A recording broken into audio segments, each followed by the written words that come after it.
Hello नमस्कार म अधिवक्ता प्रीतम तामाङ। आजको यस भिडियोमा म यहाँहरु समक्ष सम्बन्ध विच्छेदपछि पत्नीले पाएको सम्पत्ति आफ्नो पूर्व पतिलाई फिर्ता गर्नुपर्छ कि पर्दैन भन्ने विषयमा आजको यस भिडियो विशेष गरी बनाउन गइरहेको छु। अर्थात् डिभोर्स पछि महिलाले पाएको सम्पत्तिको के हुन्छ त?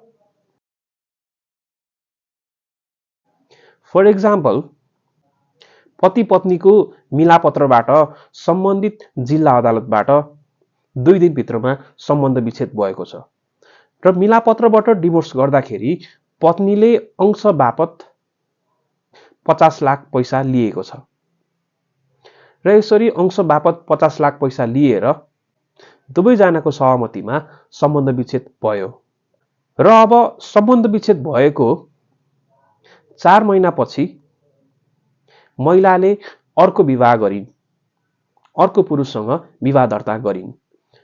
अब के यस्तो अवस्थामा महिलाले आफ्नो पूर्व पतिबाट पाएको सम्पत्ति फिर्ता गर्नुपर्छ कि पर्दैन?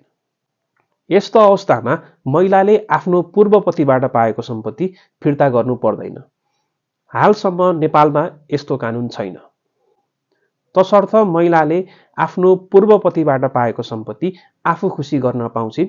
दोस्रो विवाह गर्दैमा सम्पत्ति आफ्नो पूर्व पतिलाई फिर्ता गर्नु पर्दैन।